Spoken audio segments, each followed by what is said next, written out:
Hey everyone, hope you're doing well today. Welcome back to Alfred's Basic Piano Course Lesson Book Level 1. And before we get started today, I just want to say, man, it has been a heck of a half a year, I think it's been now, since I've been on the channel and been making videos. I don't know about the rest of you, but this year has been a challenging year. So, of course, work has kept me extremely busy, lots of concerts and all, which have been great and a lot of fun. But the unfortunate thing this year, especially in our church and our community, is just the amount of funerals that I've taken part in. And yeah, it's been quite the year so far. So that has unfortunately taken me away from creating some of these videos, which I really love doing, and taking me away from responding to you guys on YouTube. But I'm happy that I have found a moment now to get back into it, and it may take me a little while, but my goal is to keep this going as long as possible and just keep offering more and more lessons and to see you all out there succeed in your piano abilities, no matter what that might be. So once again, welcome back, and I'm glad to be back. And we are going to look today at page 85. So this is lesson 74. And on page 85, we're going to look at the song Go Down Moses.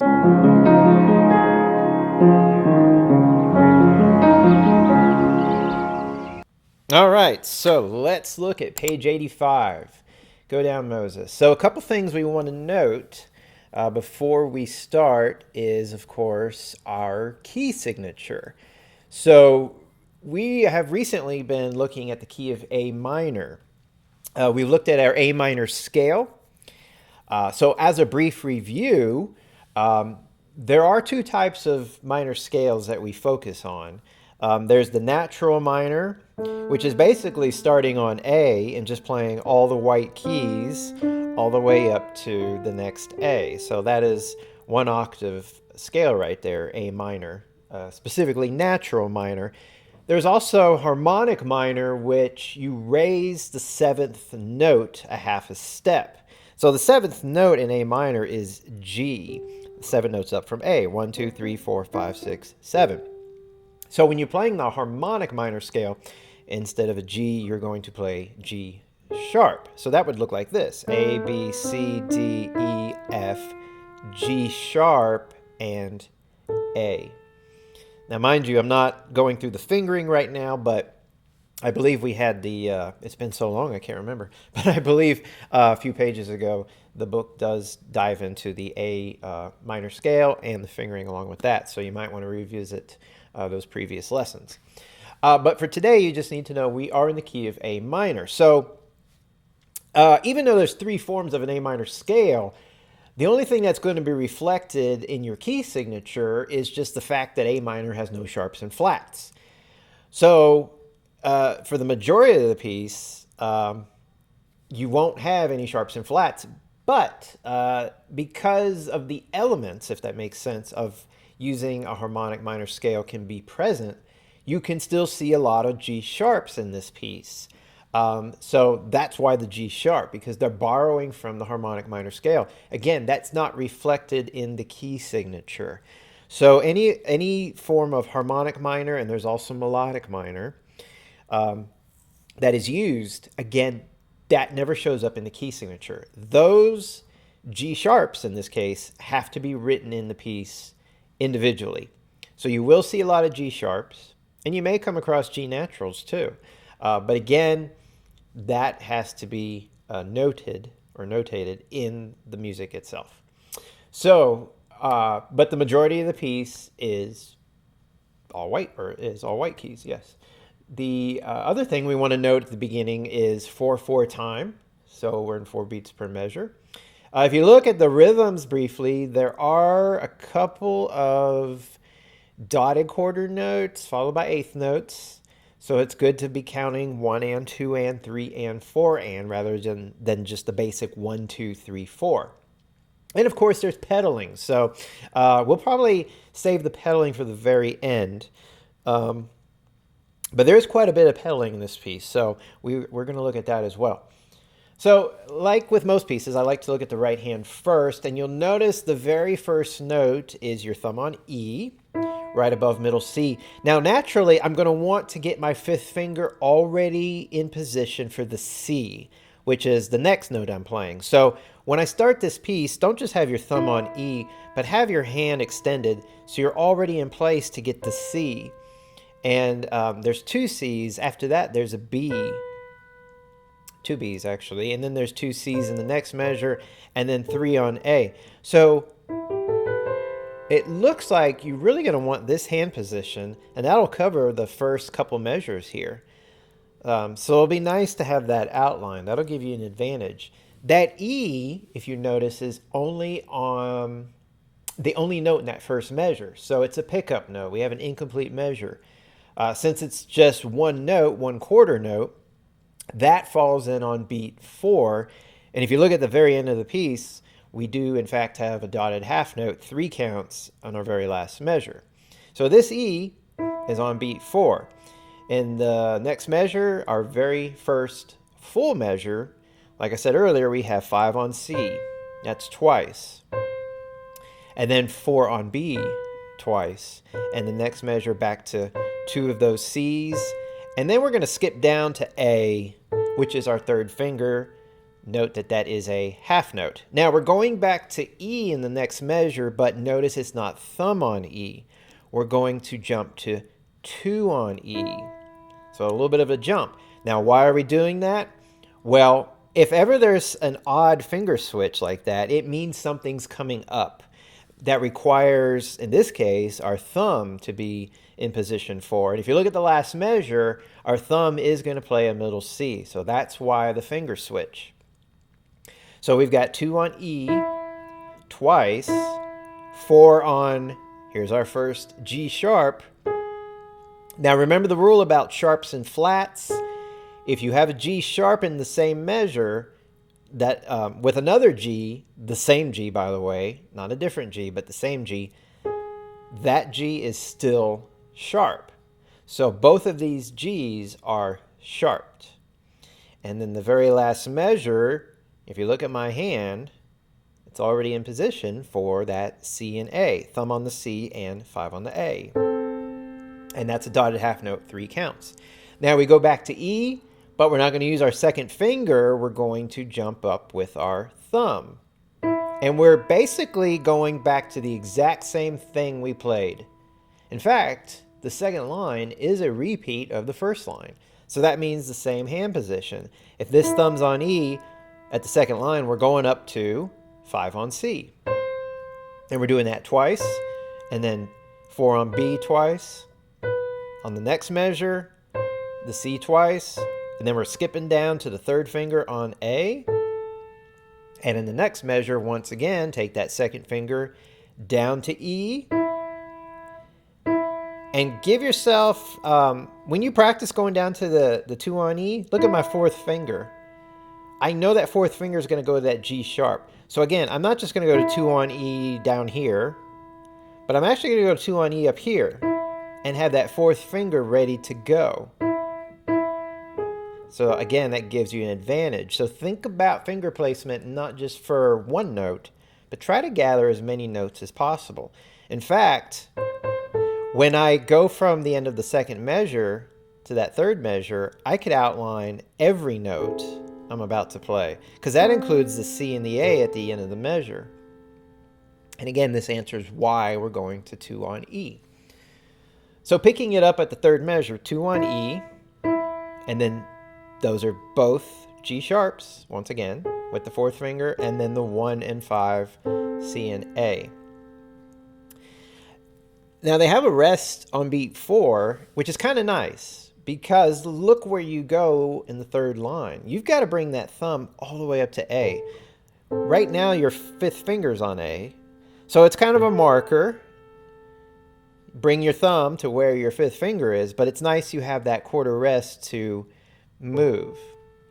So in the third line, we've got our thumb on A, and they're played twice. Now the second A is a dotted half note.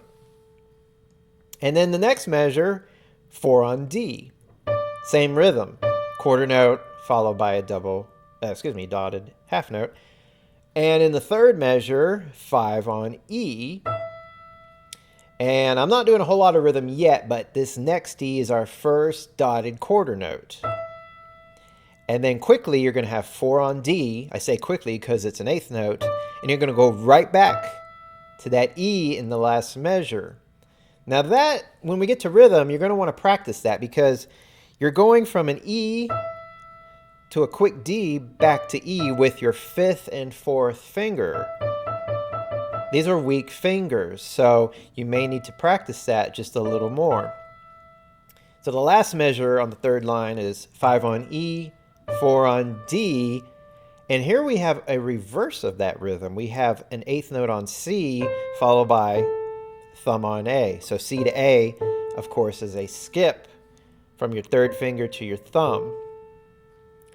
Now when you go down to the fourth line, you're playing a C and an A once again. It's just a different rhythm. So 3 on C, thumb on A. And you repeat it in the second measure. 3 on C, thumb on A. Now here we have a big jump, but it's just like the previous first and second line. Bring that second finger down to E. I think the difference though was your third finger was on A. But here your thumb is on A, so this is a big jump. So practice that jump. It's a little tricky. And then you finish it out like you did on the first and second line with E, E, 4 on G sharp. And then remember, they're both G sharps. And then finally, we end the piece with C and A. All right, so let's look at the rhythm now on the right hand. Most of your rhythm is pretty basic. Quarter notes, half notes, a couple of dotted half notes. When you get to the third line, though, and that is the only line, in fact, the last two measures of the third line, that's the only time in the whole piece that you have dotted quarter note followed by an eighth note. So it might seem very tedious to count this entire piece 1 and 2 and. But remember what I've said in the past, you want all your rhythms to agree.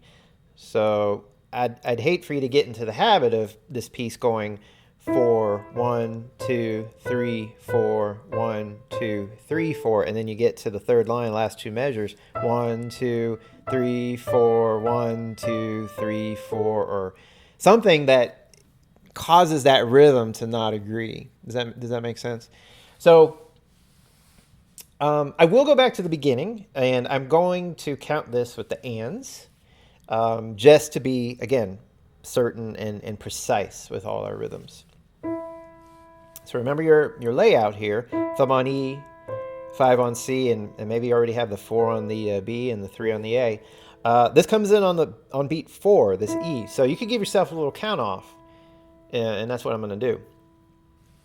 And it's a moderately slow piece, but naturally for now I'm not going to go very fast. So 1 and 2 and 3 and 4 and 1 and 2 and 3 and 4 and 1 and 2 and 3 and 4 and 1 and 2 and 3 and 4 and 1 and 2 and 3 and 4 and 2 and 3 and 4 and 1 and 2 and 3 and 4.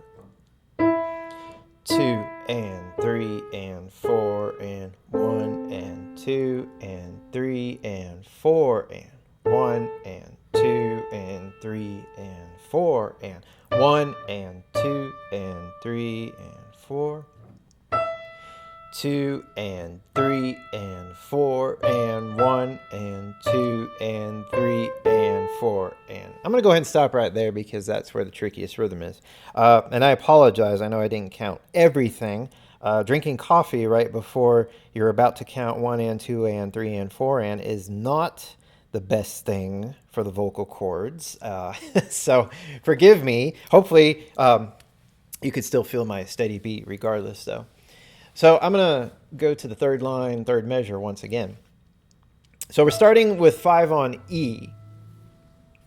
And let's go through this even more slowly. So 1 and 2 and 3 and 4 and 1 and 2 and 3 and 4 and. Now you may hear in my playing, I'm almost accenting those eighth notes a little bit. And the reason I'm accenting it is because they're quick notes, right? They're going to move by fast. And this piece probably will go a little bit faster. Now it is loud in this section, so that's a good thing. But I want to feel solid on those eighth notes. We've talked in the past about playing soft. When you play soft, are you really learning the note right away? Probably not, because you're just kind of glazing over that note. Well, the same thing with a quick rhythm. Going slow, yes, but if I really push into that D with a little more firmness, I'm ensuring that my fourth finger, which is a weaker finger, is really gripping onto that note. So that later on, when I do go at a faster pace and maybe not quite as loud, my fourth finger remembers that and can still play it just fine. And I do the same thing with the third finger on the C. So I play it in rhythm right now. Of course, I'm not holding it longer than my count, but I am playing it a little bit louder, and that ensures that I am secure on those notes. So I definitely recommend doing that for a little bit, and you'll find out that soon you'll feel more secure as well. So you never want to just kind of glide or glaze over any notes, because you're setting yourself up to just sort of be lucky. And once again, we want to be sure of ourselves and confident on every note. Jumping down to the last line, it's pretty basic rhythm again. So now here, our third finger's on C. So this is the bottom line. So we got 1 and 2 and 3 and 4 and 1 and 2 and 3 and 4 and then 1 and 2 and 3 and. So if at this point, like that jump into the third measure down there, if this jump didn't happen, you're going to want to practice more, spend more time going from the thumb on A to that 2 on E, or maybe just slowing down the overall tempo for now too. That's fine as well, but I definitely recommend in the long run just practicing this back and forth. That's probably going to be better use of your time. Now, before we get to the left hand, there's still a lot of details to cover in the right hand. So our right hand naturally is our melody. If you look at the top, there's a lot of slurs. So it's a very smooth right hand. And there's a lot of repeated notes. The trick to a repeated note is, don't lift your whole wrist, but slide maybe on the note. So you're just stroking the key just slightly.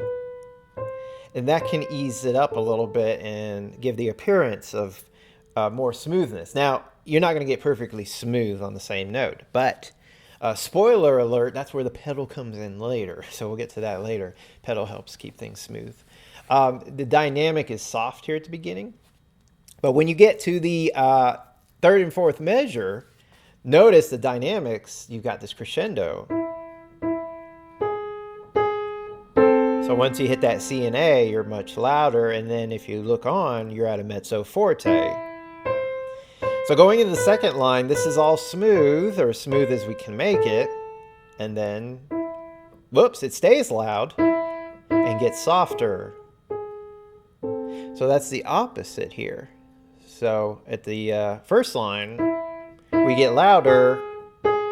And then the second line, the opposite. So I would recommend that every note you play, those 4 quarter notes, each one on the top line gets louder and louder. And I mean, honestly, that's tricky. If you're trying to keep that smooth and we're trying to make each one louder and louder,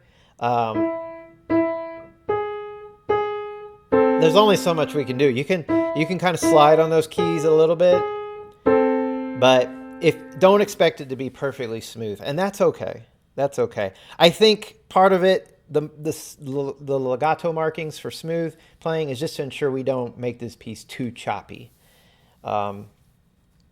And there's no pedal there either. So that kind of, well, actually, the reason there's no pedal is because that left hand. We'll get to that in a little bit, though. So when you finish the second line, you're back to soft. Now, here's the cool thing about the third line. So we got this jump, right? And we got to land with our thumb on A. When I jump, it's hard to control sometimes. I mean, it's hard to control soft, right? But here you get to be forte and an accent. So feel free to, when you jump and land hard, because that's going to help out musically. And it's probably just going to be easier in general. Now, those are not going to be smooth. There is pedal, but with accents on the same note, feel free to do what I did. Lift your wrist. You pretty much have to. Now here on the third and fourth line, it's loud, but it's smooth.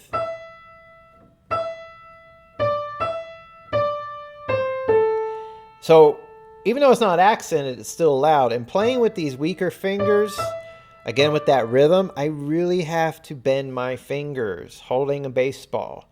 If you're flat-fingered, that's not very easy with the pinky and the fourth finger. Now, if your pinky just doesn't bend, and I've worked with people, it just doesn't bend, that's all right. Do the best you can.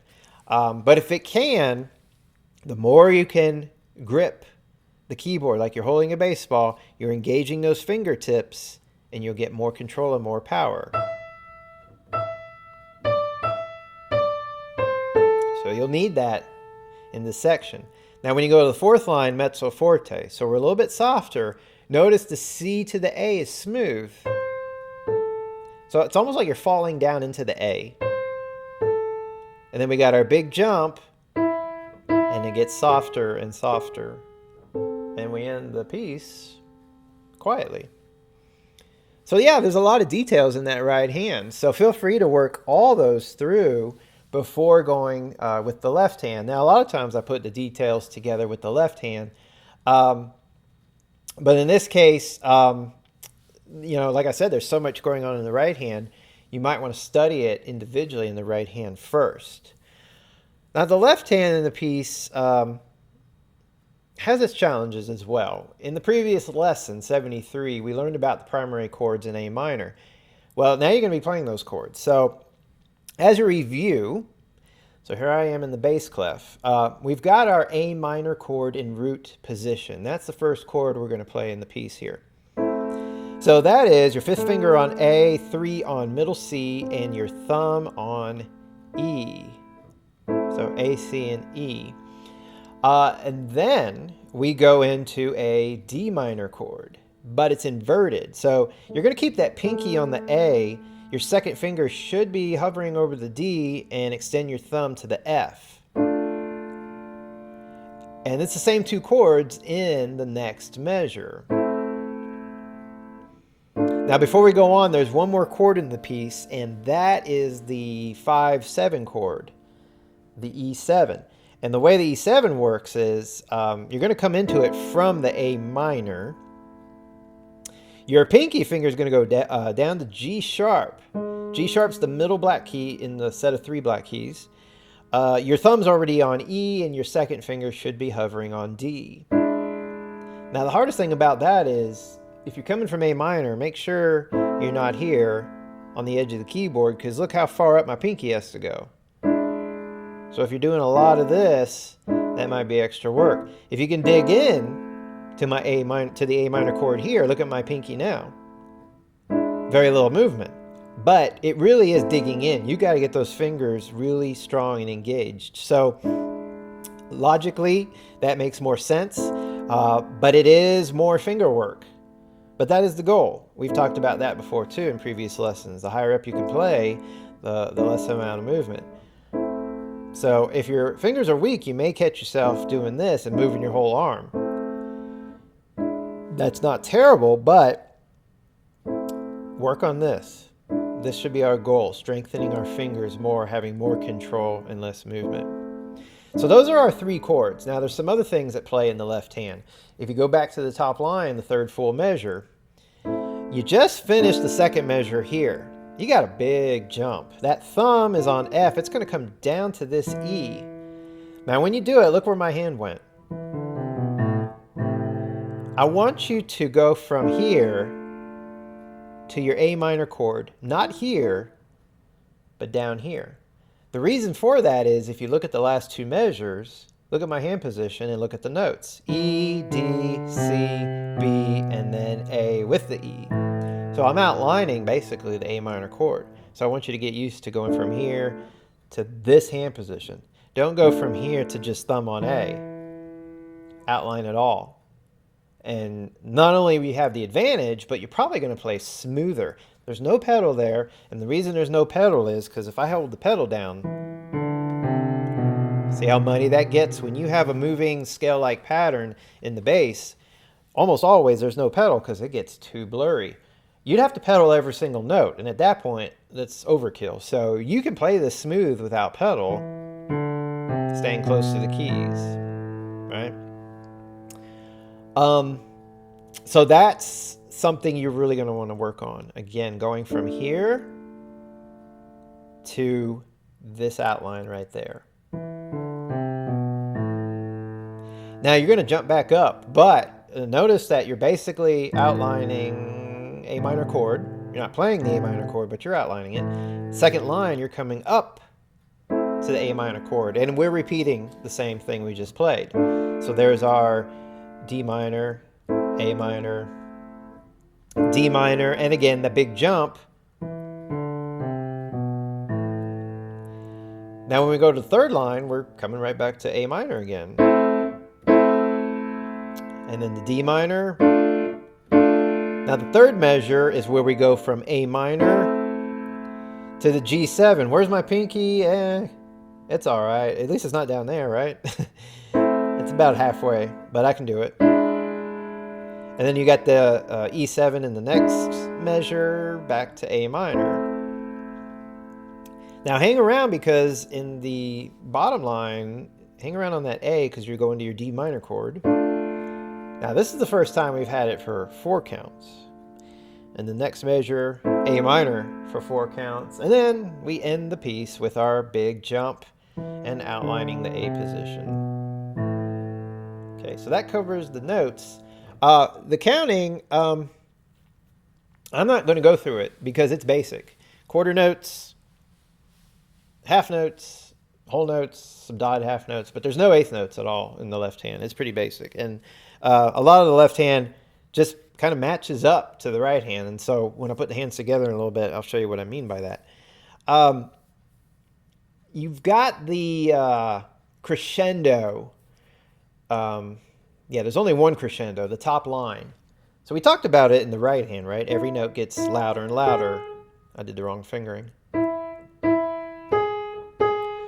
Well, that left hand is going to follow that crescendo as well, starting soft and then louder. So keep that in mind. It affects both hands. Now both hands are playing quarter notes together, so each one is going to be louder and louder. But we'll hold off a second about putting the hands together. But when you look at the left hand individually, keep that in mind.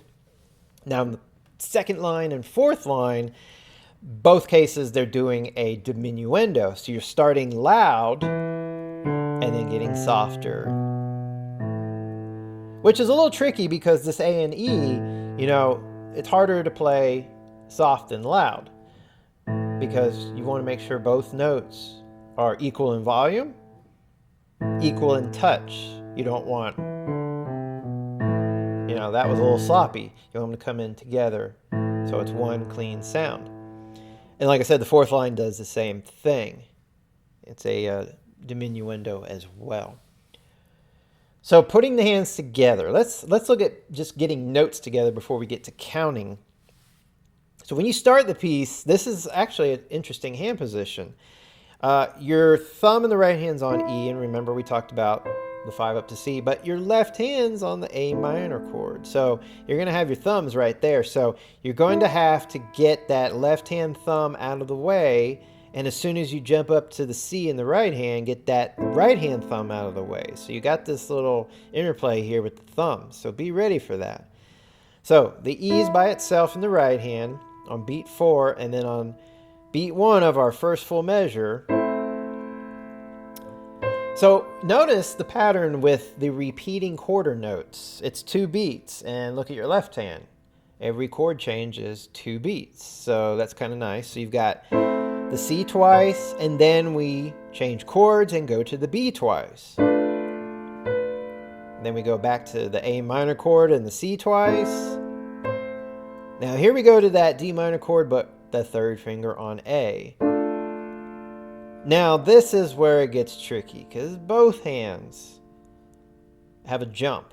It's a different kind of jump in both hands. Your left hand has the big thumb to E, but your right hand has 2 to E.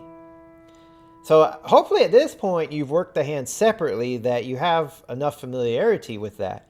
That being said, it's a whole new ball game when you put the hands together, isn't it? So here's where you're at with both hands. You're coming from the second measure. Now you're going to want to practice going from here to here a bunch of times. When you do it, make sure the third finger's on A. Don't do like 5 on A, because what you're playing when you get there will be the third finger on A. So you need to practice doing this a lot. When you go there, actually you're soft. You're already soft. It stays soft. So make sure you don't do that. It's still soft. So that adds to the challenge, keeping it soft. But then every one of these notes gets louder, louder, louder. Now, if you got the notes together, look at the pattern in the left hand, going right down the scale, but look at the pattern in the right hand, completely different. Repeated note. And then 2 G sharps, repeated notes. So it's not going to coordinate. The only thing that coordinates is the rhythm. But note-wise, pattern-wise, it doesn't. So got to go slow. These are both E's, but your left hand is moving, your right hand stays the same. So you might need to just do this a couple times. Get used to right hand staying the same, left hand moving. And then you got the jump right in the middle. Doesn't even sound right, but it's right. C and G sharp. So might have to practice that a bunch of times. And then at that point, your left hand moves again, but your right hand stays right there. And then it all comes together. So that's a tricky spot. Now you'll have that on the second and fourth line. So that's the good news. You'll get plenty of practice on it. The challenge is on the second and fourth line is it's the opposite dynamic. You're starting loud and getting softer. But let's jump ahead now. So or let's continue ahead. So we're right here. Now at the end of that measure, your left hand gets to rest. Your left hand's going to jump up. And in a sense, your right hand's going to jump up. Your right hand jumps up to the thumb on E. Now your right hand doesn't play until the next measure, but why don't you go ahead and do this? And you're essentially in the same position you started the whole piece in. Because remember, the second line repeats. So I would recommend go ahead and move that left hand up. The challenge, of course, with that, make sure you don't play your left hand. So that's going to take some work. But that's going to be a lot easier than waiting to that last minute to get it up. As far as I'm concerned, that's too late. So practice that jump going into that last line.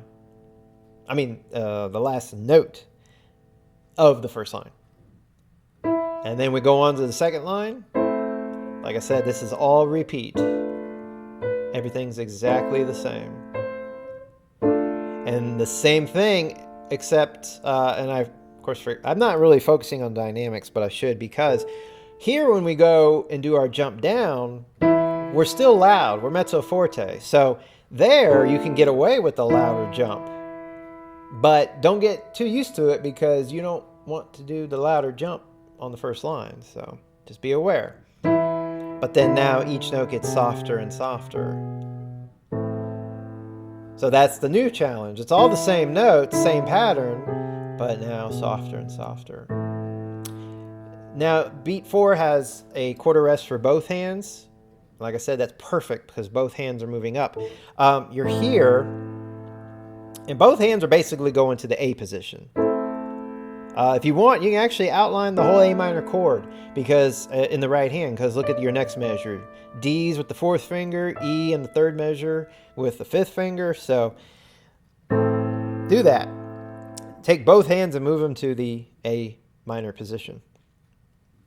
So when we continue on the third line, we got forte and we got accents. So both hands are reacting the same way rhythmically and dynamically. When we get to the third line, here's where it gets a little more tricky. There's a lot more movement. Two things. So you're probably going to be fine on beat 1, but what happens on beat 3, we finally have our E7 chord. Now, good news is you're not going anywhere yet in the right hand. You're still on that E. So practice that, but your focus probably going to be the left hand.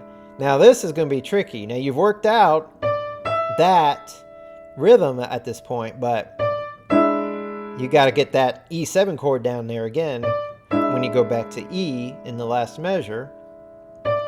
You got the D, and then here, this is tricky because when you go to the C, you got to go to the A minor chord, but that C's quick, right? It's just 3 and 4 and.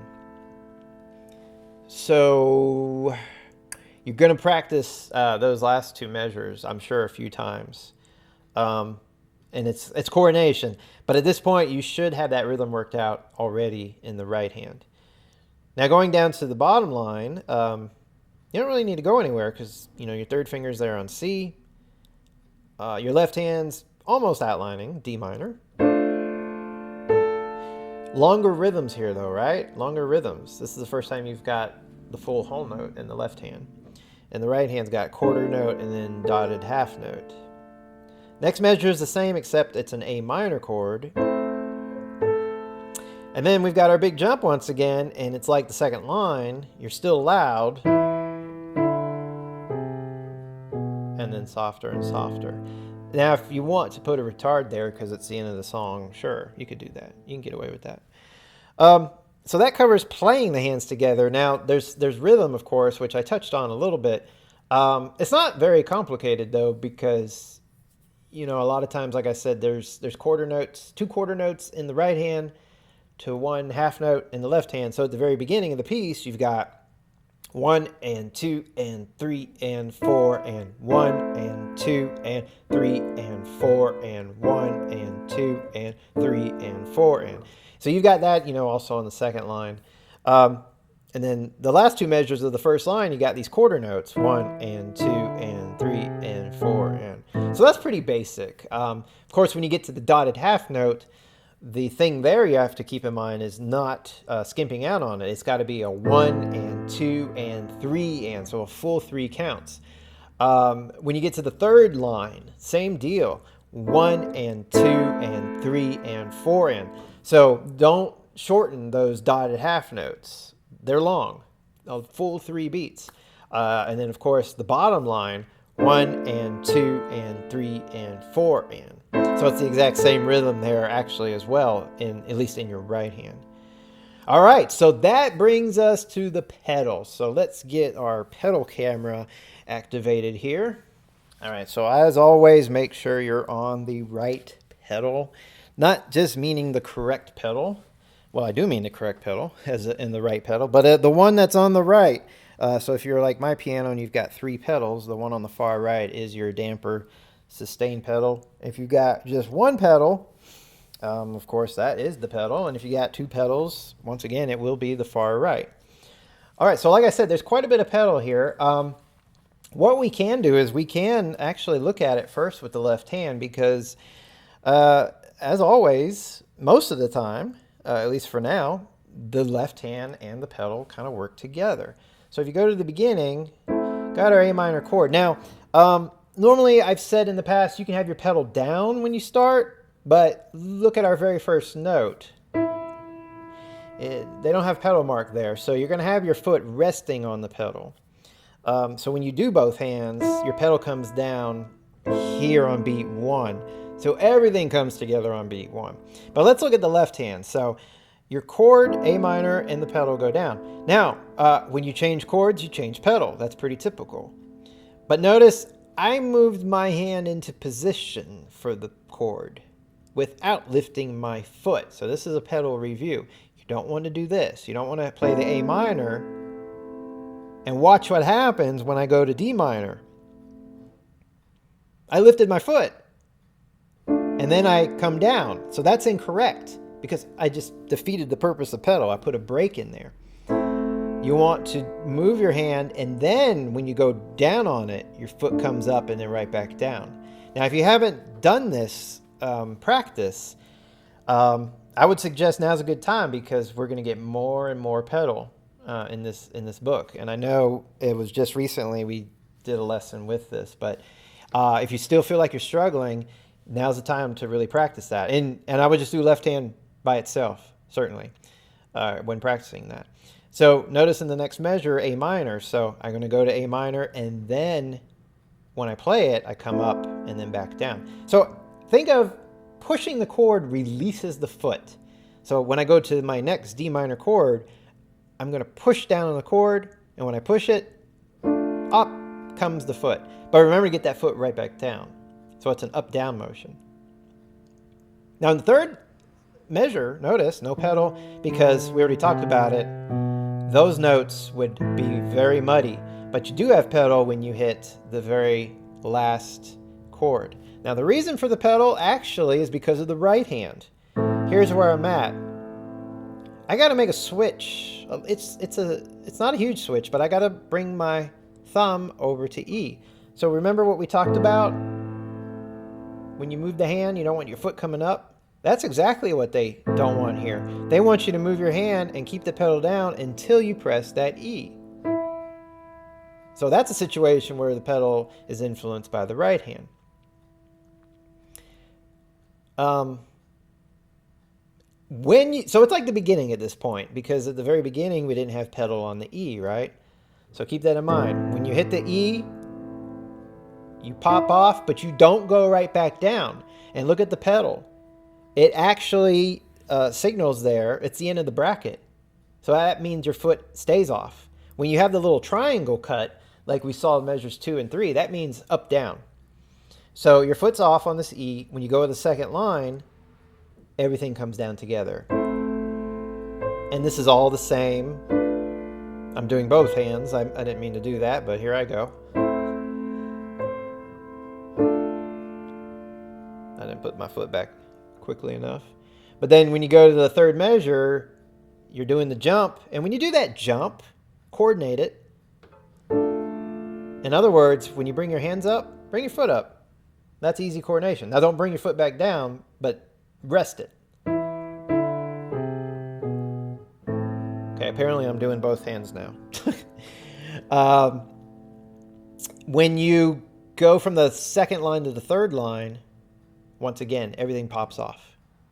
And everything on the third line comes together. Okay? Second measure. So I'm going in extremely slow motion when I show you this, but get the notes lined up and then push, release the foot comes back down. Same thing in the next measure. And then when you hit that E7, that 5-7 chord, same deal. Pedal up, back down. Now here it's tricky because I got the quick 8th note and then boom, hit beat 1 and release that pedal and back down. So that's tricky. And then here on beat 3, tricky. Because this is a great example. So you know why I was talking about get that foot right back down. What if on beat 3 of the last measure on the third line, what if this happens? Let me see. I'm gonna start on beat 1 actually. So watch this. I got my foot down after I played the dotted quarter note. So that means I lost the C. If I pedaled too late, I lost the C. It's not in the sound right now. That's not a huge deal, but in some cases it could be. So going back to beat 1, you want this to happen. That's a quick up and down before I get to the A. So you got to catch that C, that quick C, and that's why the quick up and down with your foot there. Um, I will point out though, at the end of this line, they do have a break in the pedal. So we'll go ahead and observe that. It makes it easier actually, because then on the beat 1 of the 4th line, everything comes together. Going into the next measure, and then going into 3rd measure, everything releases. That's different. I wonder if they meant to do that. Look carefully at the 3rd measure. The pedal is actually extended into the 1st note. So that means when I lift, my pedal's still down, and then I release. But if you compare it to the 1st and 2nd line, look at where the pedal ending was. They have it right underneath the bar line, indicating that your pedal comes off before. But here they don't. I wonder if that was a mistake or intentional. I mean, it'll sound fine either way.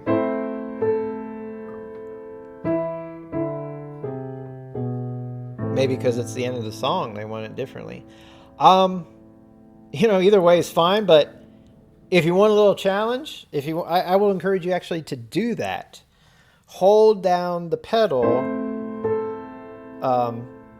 until you get here and then release it. So not only will be additional challenge, but variety in the music. It's a nuance, but it's kind of cool. That's interesting. I've never noticed that before. All right, I'm going to play the entire piece through from beginning to end. Moderately slow. I'm going to take it a little bit faster. I'll give you a little count off, and then I'm just going to go. So I got everything lined up. So 1 and 2 and 3 and...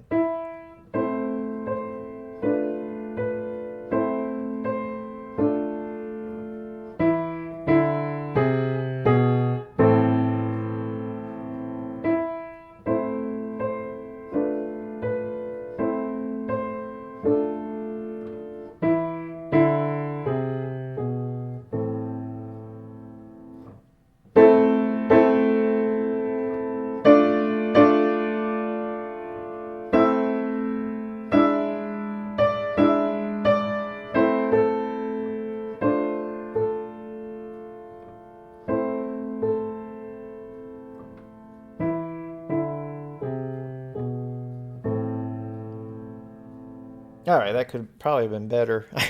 I was still thinking about the 4th line. I don't know why. I guess I never noticed it before. But anyways, if you really paid attention, my pedaling was not perfect in a couple of spots.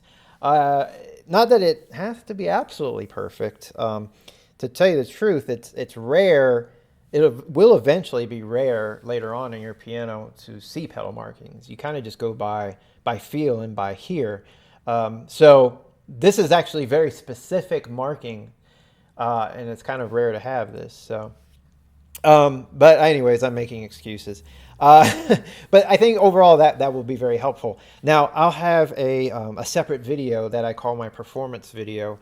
I'll have the link for that video as well in the description. And so if you want to access the performance only video of this piece without having to scroll back here to the end of this video, you'll have access to that as well. So again, I'll put that link in the description. That's basically it. So like I said, for those of you who stuck around, I appreciate you very much. For those of you who are new, welcome, and I look forward to doing so much more with you. Good luck with this piece, as always. I will always say that, of course, but in reality, there's a lot going on with this one, and of course, now with the added additional pedal, we're really getting into some meat and potatoes here in this book. A lot of nuances with that right hand, some tricky fingering, jumps. Yeah, there's a lot going on in this one. Nice little piece, but definitely going to take some time. We're pretty much at that point, though, in this book where all these pieces are going to take some time. And when I say time, if you practice in 30 minutes a day,